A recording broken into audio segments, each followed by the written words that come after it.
Now, I want to say a few introductory words before we actually get into the text of lesson number 4. We're going to start talking about the Ten Commandments tonight and next week.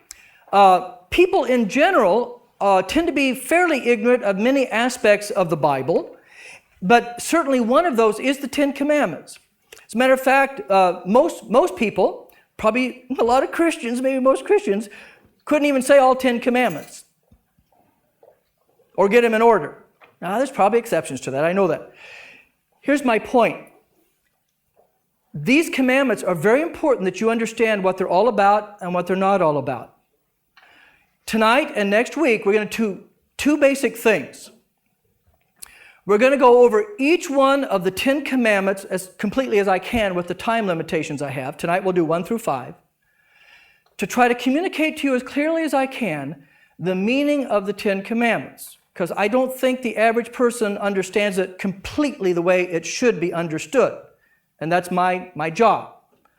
The other thing we're going to do is talk about the purpose of the 10 commandments. Because one of the common misunderstandings of the 10 commandments is that if I will live according to the 10 commandments and do the best I can, I will go to heaven. And that's wrong.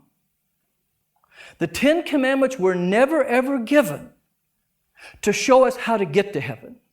The 10 commandments were given, as I'm going to show you tonight and next week, to show us that we can't get to heaven on our own and that we need somebody else.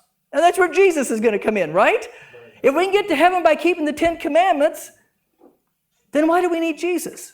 So I hope to show you that as we go through all this. Now, the other thing I want to say before we get going, because I don't know a lot of you or most of you, the 10 commandments can create problems in people. Let me explain what I mean. Number one, the 10 commandments here or there, depending upon what we've experienced in life, can make us feel guilty or angry towards God. Okay? That's normal. I'm going to show you one of the purposes, the primary purpose indeed, of the 10 commandments is to make you feel bad about yourself. Ooh, what happened to that self-esteem? Because if you don't feel bad about yourself, you won't need Jesus.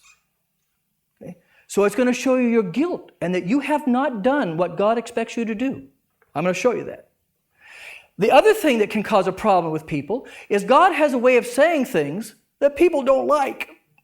Right? Yeah. Well, I don't know if I like that or not. Well, I don't know if that'll be true with you or not. But there may be some things in here that may not sound very politically correct. Because God's not very politically correct. So I want you to be aware of those things. If you have those emotions in you of either feeling guilt or anger or you don't like what he's saying, that's kind of normal stuff. But the most important thing is, yeah, but is that what he says? And if that's what he says, that's what he says. So that's kind of some preparatory thoughts for you as I take you through tonight and also next week. Because all this is in preparation for us to hear the gospel. Okay?